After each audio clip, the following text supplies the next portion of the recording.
ये third year है, BSc third year.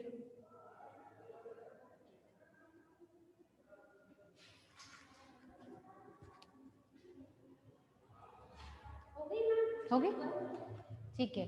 तो नियम कौन कौन से द्विनाम पद्धति के? पहला तो लैटिन भाषा में नाम होना चाहिए, दूसरा एक जाति एक नाम एक ही जाति के लिए प्रयुक्त होगा, और नाम के अंत में वैज्ञानिक का नाम संक्षिप्त रूप से लिखा होना चाहिए। दूसरा क्या है, वैज्ञानिक के नाम जो है, जो वैज्ञानिक नाम लिखे गए हैं पौधों के, वो अगर छाप प्रिंटिंग हो रही है तो इटैलिक्स में होना चाहिए, और अगर हाथ से लिखा गया है तो रेखांकित किया जाना चाहिए, ठीक है। उसके अलावा क्या है अगला, और अगला नियम ये बनता है कि पौधों के अगर गलती से ना एक साथ दो, एक ही पौधे के दो नाम रख दिए, जैसे मान लो किसी ने कुछ रखा, किसी ने कोई और नाम रख दिया, तो दो नाम रखने की स्थिति में क्या होगा, आपको पहला वाला नाम जो होगा वो मान्य होगा, ठीक है भाई। सीधी बात है, जो पहले आ गया वही तो ज्यादा चांसेस है, उसको प्रेफरेंस दे दी जाती है, ठीक है ना। एक ही पौधे के दो नाम रखे जाने पर जो नाम पहले दिया गया है वही क्या होगा, वैलिड होगा।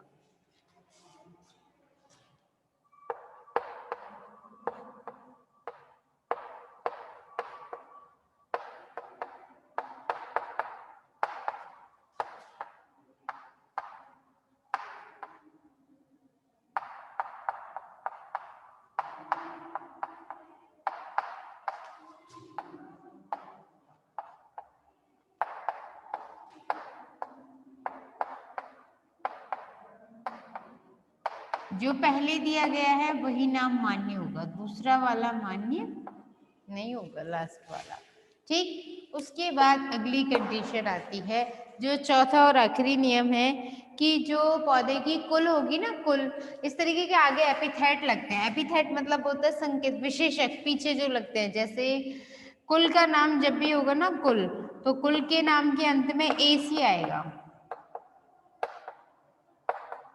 कुल के नाम के अंत में एसी शब्द आएगा, जिससे पता चले कि ये शब्द जो है वो क्या है, एसी।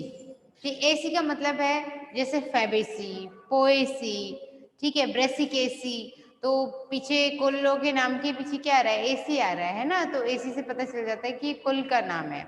अगर एल्स लिखा है तो उसे पता चल जाएगा कि ये गढ़ का नाम है ना, जैसे रेनन कुलेल्स, एल्स आ गया पीछे, तो इसका मतलब पता चल जाएगा कि ये जो वर्ड है वो क्या है, गढ़ को बता रहा है। अगर पीछे एसी लिखा रहा है तो उससे पता चल जाएगा कि ये जो है वो कुल के नाम को बता रहे हैं, ठीक है।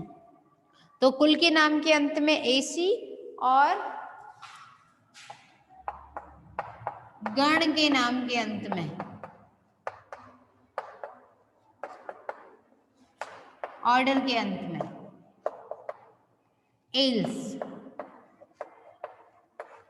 आना जरूरी है, ठीक है। जैसे एजी, ईजी क्यों लिखते हैं, ईजी मतलब एर्गोटिया, एग्जाम्पल एर्गोटिया मतलब लाइक एस, ये भी लैटिन में कन्वर्ट किया गया, इसीलिए बचपन में तो एग्जाम्पल में ई एक्स लिखते हैं, है ना, अब बड़े हो गए तो अब ई जी लिखा जाता है, एग्जाम्पल एर्गोटिया। तो ईजी जो है इसमें क्या आएगा, जैसे कि कुल, कोई भी कुल, पोएसी,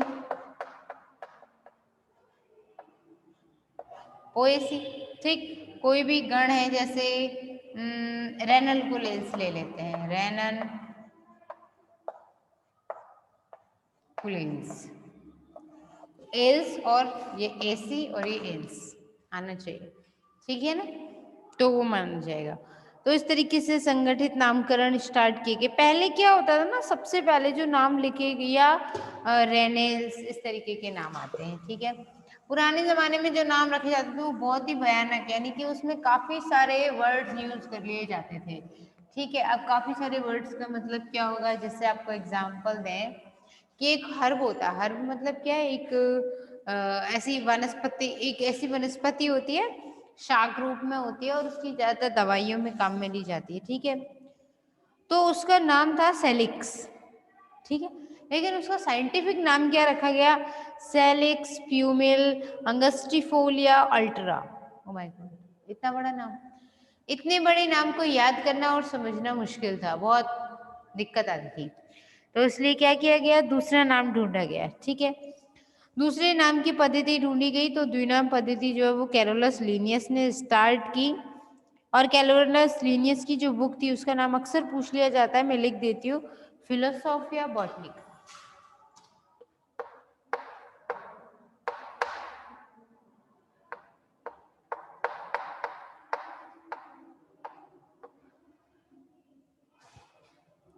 फिलोसोफिया बॉटनिका।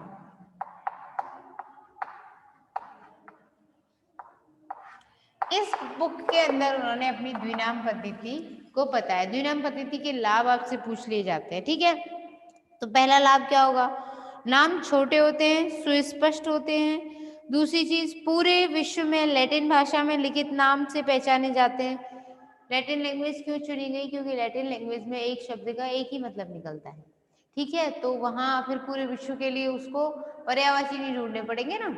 ठीक है, इसके अलावा क्या है, प्राचीन लंबे लंबे भाग जो होते हैं नाम के वो नहीं थे, द्विनाम पद्धति में छोटे नाम थे। पुरानी पद्धति का यहाँ पे खत्म हो गया। दूसरी चीज, सभी बहुत अलग अलग जातियां जो है वो एक ही वंश की होती हैं, ये पता चल जाता है। ठीक, कुछ नाम जातियों के उनकी विशेषताओं के आधार पर रखे गए, जैसे एक पौधा है पिटूनिया एल्बा। पिटूनिया तो वंश हो गया, एल्बा, एल्बा जाति जो है उससे पता चल गया, एल्बा वर्ड का मतलब होता है व्हाइट, सफेद, यानी क्लियरली पता चल गया इसमें सफेद फूल आते हैं। ठीक है, अब बशर्ते कि हमें लैटिन लैंग्वेज आती हो, ठीक है, तो हम फटाफट से पता लगा लेंगे। या नहीं भी आती होगी तो लैटिन में हम कन्वर्ट कर सकते हैं। अब तो इंटरनेट का टाइम पीरियड आ गया तो आसानी से देखा जा सकता है। ठीक है, इस तरीके से पादप नामकरण की फिर अंतरराष्ट्रीय संहिता पारित की गई। ठीक है, क्योंकि एक ही पौधे के बारे में ज़्यादा से ज़्यादा जानकारी प्राप्त करनी है, तो हो सकता है वो हम जिस वातावरण में ढूंढ रहे हैं या मिल गया है वहाँ के अलावा भी वो कहीं और मिला हो, वहाँ के वातावरण में उसका कोई और उपयोग होता हो। ठीक है, तो इसलिए उसकी विशेष जानकारी हमें रखनी है। तो अंतरराष्ट्रीय संहिता बनना जरूरी, क्योंकि अलग अलग साइंटिस्ट अपने अपने नाम के हिसाब से उस पर अपना अपना अधिकार बता देते हैं कि ये तो हमने ढूंढा, ये तो हमने ढूंढा। ठीक, तो नॉमेनक्लेचर बॉटनी के लिए सबसे पहले de Candolle, Alphonso de Candolle एक साइंटिस्ट थे, उन्होंने एक बुक लिखी Lois de la nomenclature botanique. ठीक है, ये नाम ज्यादा इंपॉर्टेंट नहीं है इतना, इसलिए नहीं लिखा, आपको नोट्स में लिखा हुआ मिल जाएगा। आप एक बार ये और बता दीजिए कि टेक्सोनॉमी के नोट्स आपको मिले हैं या नहीं मिले हैं। आप मुझे एक बार लिख के बता दीजिएगा मिले हैं या नहीं मिले। नहीं मिले हैं तो फिर मैं बात करती हूँ, पूछती हूँ, उन्हें प्रोवाइड करवाया जाएगा आपको। ठीक है, आप बता दीजिए मिल गए हैं हाँ या ना, नहीं मिले हैं। ठीक है, तो मैं एक बार बात करती हूँ। ठीक, कि आपको नोट्स क्यों नहीं प्रोवाइड किए गए अभी तक। तो अंतरराष्ट्रीय संहिता की बात करें तो उसमें फिर पेरिस संहिता के नियमों का आरंभ किया गया है ना। पेरिस जो कंट्री है ना जगह, वहां से अंतरराष्ट्रीय नाम, डी कंडोली ने भी सबसे पहले क्या किया, उनके जो नियम वगैरह थे वो, अब डी कंडोली ने उसकी स्थापना तो की है ना, लेकिन नॉमेनक्लेचर, क्योंकि भाई जैसे जैसे साइंस आगे बढ़ेगा वैसे वैसे आगे साइंटिस्ट और भी नाम ढूंढते रहेंगे, तो उनके नाम कौन देगा, कैसे देगा, कौन कंट्रोल करेगा उस पर। तो उसके लिए फिर डी कंडोली के नाम से न होकर के पेरिस संहिता के नाम से वो आज भी चलता है। ठीक, फिर और भी साइंटिस्ट आए, उन्होंने अमेरिकी संहिता, रोकेस्टर संहिता, इस तरीके से अलग अलग दिए, लेकिन फाइनली जो है ना नामकरण पद्धति के लिए international code of botanical nomenclature यानी ICBN चलती है, international code for botanical nomenclature, इसका फुल फॉर्म पूछ लिया जाता है आपसे। ठीक है, अंतरराष्ट्रीय international code for botanical nomenclature यानी कि पादप नामकरण की अंतरराष्ट्रीय संहिता। ठीक है, अब ये आपको एक बार बता देती हूँ मैं, international code for botanical nomenclature English में, या इसको हिंदी में क्या कहते हैं, पादप नामकरण की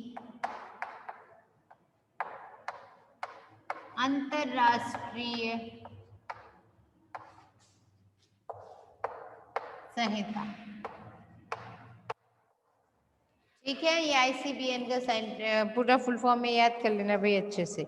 ठीक है, तो आईसीबीएन के थ्रू फिर जो नियम बनाए गए उनके आधार पर नाम होता है। ठीक है, 12वीं अंतर्राष्ट्रीय कांग्रेस 1975 में संगठित की गई और उसके बाद उसका प्रकाशन किया गया। ठीक है, अब ये तो एक साइंटिफिक, ये तो हिस्ट्री की चीजें, वो बहुत ज्यादा काम की है नहीं है। ठीक है, कुल मिला के ये है कि प्रकाशित जो नियम है ना, वो टोटल इसमें 3 कैटेगरीज आ जाती हैं। ठीक है, द्विना मतलब पादप नामकरण की अंतर्राष्ट्रीय संहिता जो है आईसीबीएन जो है, उसने 3 कैटेगरीज बनाई है, सिद्धांत, नियम और सुझाव। ठीक है, यानी कि किसी भी पौधे का नामकरण जो रखा जाएगा वो इन हेडिंग्स के आधार पर रखा जाएगा।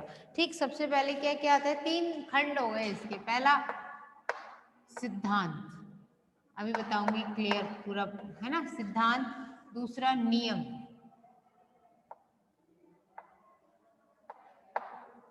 सिद्धांत, नियम, और अगला क्या है, सुझाव। सुझाव भी लेने जरूरी हो जाते हैं भाई, जैसे हम भी तो आपसे सुझाव लेते हैं, है ना।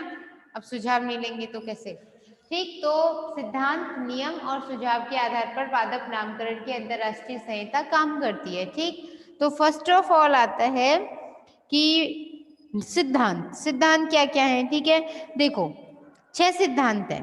ठीक, जो डी कंडोली ने प्रस्तुत किए थे। पहली बात तो भाई ये कि पौधों और जंतुओं में अलग अलग तरीके से काम होगा। ठीक, यानी कि जो नियम पौधों के लिए लागू होते हैं वो जंतुओं के लिए लागू नहीं होते।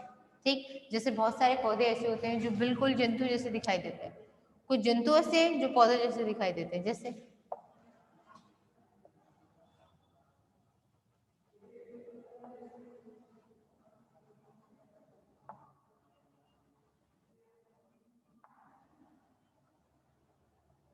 ये एक स्ट्रक्चर है।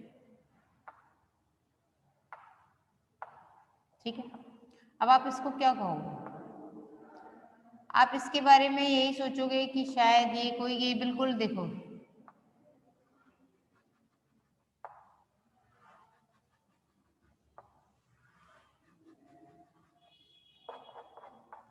अब बताओ कैसा लग रहा है, बिल्कुल पौधा जैसा लग रहा है, बिल्कुल पौधा लग रहा है नहीं। अब ये जो पौधा है ना, ये रात में लाइटिंग और देता है। अब कोई पूछे रेड कलर का जैसा होता है, ये ऐसे होता है, ये बिल्कुल पौधे जैसा दिखाई दे रहा है, लेकिन ये गोर्गोनिया है। गोर्गोनिया एनिमल होता है, और इसमें खतरनाक बात यह है कि ये कई बार परभक्षी भी हो जाता है। यहाँ उंगली रख दी ना समंदर में, इधर चमक रहा है देख करके, आ कितना सुंदर पौधा है, ऐसे उंगली रख दी, खून चूसने शुरू कर देगा आपका। ठीक है, तो ये पौधा है लेकिन लगता कैसा है, वो सॉरी जंतु है लेकिन लगता कैसा है, पौधे जैसा है। तो ऐसी स्थिति में नामकरण थोड़ा टिपिकल हो जाता है। तो इसमें क्या पता कैसे चलेगा ये पौधा है या जंतु है, देखने में तो कुछ भी नहीं लग रहा हो भाई। पौधों को आप पौधा कब मानोगे, क्योंकि ये खून पी रहा है इसलिए इसको जंतु मान लिया, ऐसा तो नहीं है। क्योंकि आप देखो बाद में जैसे कुछ पौधे होते हैं, ड्रोसेरा का पौधा है ना, और कीट पक्षी पादप होते हैं बहुत सारे, है ना। अब ये क्या है, इसको क्या बोलोगे आप, पौधा ही तो होता है, आपको पता होगा ये एक पौधा ही होता है जिसमें क्या है कि कोई भी कीड़ा आ जाएगा तो इस कीड़े को चूस करके खा जाएगा। ठीक है ना, कीट पक्षी पौधे है। एक और होता है ऐसे जिसमें कांटे ही कांटे लगे होते हैं ऐसे, तो दूसरा हिस्सा भी ऐसा ही होता है, उसमें इधर से कांटे लगे हुए होते हैं। तो कुल मिला के ऐसा पौधा क्या बोलेगा, ड्रोसेरा वगैरह के जो पौधे हैं वो सब क्या है, खतरनाक है, जंतुओं को खा जाते हैं। तो जब जंतुओं को खा रहे तो फिर इन्हें जंतु मारेंगे नहीं, सीधी सी बात है, तुम तो पढ़े लिखे हैं अपन। ये गोर्गोनिया एक जंतु इसलिए माना गया क्योंकि इसमें कोशिका भित्ति नहीं होती। जहां कोशिका भित्ति नहीं है वही जंतु है, और जहां कोशिका भित्ति है, सेल वॉल है, वहीं क्या हो जाएगा, वो प्लांट हो जाएगा, पौधा हो जाएगा। तो अब इस स्थिति में जरूरी है कि इनके नाम तो लिखने पड़ेंगे। तो अब इनके नाम की पद्धति अलग अलग होती है दिखने में, चाहे पौधा जंतु जैसा हो या जंतु पौधे जैसा हो। ठीक है, उनके नामकरण की पद्धति बिल्कुल अलग होती है। तो पहला सिद्धांत, टोटल कितने सिद्धांत हैं, 6 सिद्धांत हैं। ठीक, पहला क्या है, पादप व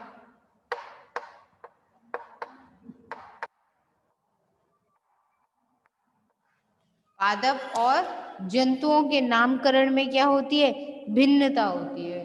पादप व जंतु नामकरण पद्धति भिन्न होगी। देखते ही पता चल जाना चाहिए कि ये पौधा है, पौधे का नाम है या जंतु का नाम। ठीक है। दूसरी चीज, किसी भी वर्गक का नाम, वर्गक मतलब टेक्सोन, टेक्सोन मतलब कोई सा भी टेक्सोन हो सकता है, वो जगत हो, वंश हो, गण हो, कुल हो, सब क्या है वर्गक बोले जाते हैं। ठीक है। तो उन वर्गकों में क्या है, वर्गक का नाम उसके प्रकाशन की प्राथमिकता पर निर्धारित किया जाएगा, यानी कि पहले कौन प्रकाशित हुआ।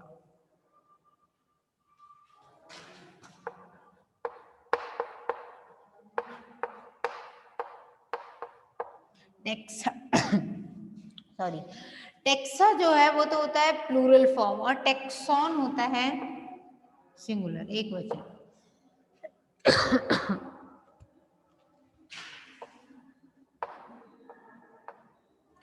वर्गक का नाम जो होगा ना,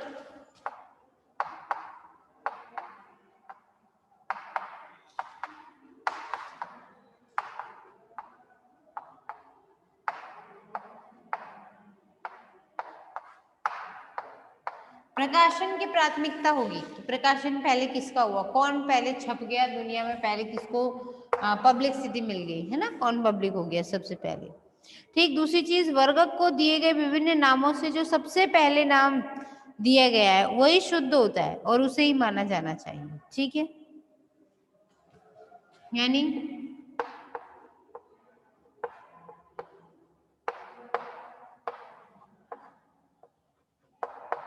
पूर्व नाम मान्य होगा, जो सबसे पहले दे दिया उसी को मान्यता मिलेगी। ठीक है।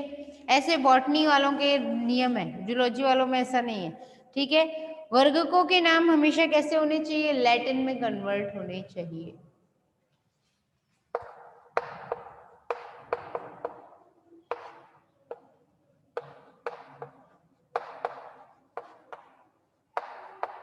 वर्गक के नाम लैटिन भाषा में होने चाहिए। ठीक है। उसके अलावा अगला क्या होना चाहिए, छठवां जो अंतिम है, वो नामकरण के नियम रिट्रोएक्टिव होते हैं, यानी कि नाम एक बार बन गया बस, अब बदला नहीं जाएगा।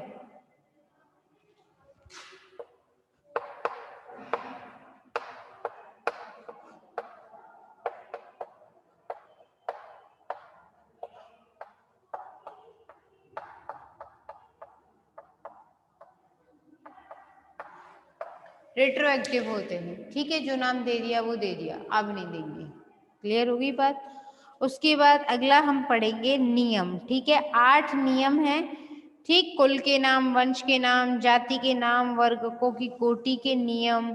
ठीक। उसके बाद प्राथमिकता का नियम, प्ररूपीकरण का नियम। ठीक है।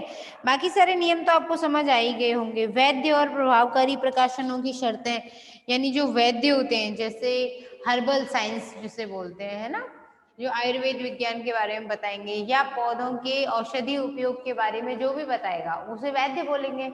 तो पौधों के औषधि उपयोग के बारे में कुछ अलग से प्रकाशन, कुछ किताबें छापते हैं, जैसे एक बिकती है ना वो घर का वैद्य, सुनी हो तो 10 रुपए में है। ठीक है। यानी कि कुल मिला के जो पौधे हैं उनका जो हर्बल यूज है, यानी औषधि उपयोग है पौधों का, तो उस औषधीय उपयोग के बारे में उसके प्रकाशन की कुछ शर्तें होती है, वो भी हम पढ़ेंगे। ठीक है। अच्छा, उसके बाद अगला क्या आता है कि नियम के बाद सबसे जरूरी चीज प्ररूपीकरण क्या होता है, टाइपिफिकेशन जिसे बोलते हैं, वो थोड़ा आप लोगों को कंफ्यूजिंग लग सकता है, तो वो मैं बता देती हूँ। ठीक है। वर्गकों के कुल, वंश, जाति, इन सब के नाम जो है ना, नाम श्रेणी के प्ररूप के पादपों के प्रमाणिक वर्गक के लिए संग्रहालय शीट में रखे जाते हैं। ठीक है। तो संग्रहालय शीट में रखे जाने के बाद उनको हम पढ़ते हैं, तो इसीलिए उसे टाइपिफिकेशन या टाइप मेथड कहते हैं। ठीक है। बाकी की चीजें हम कल पढ़ेंगे।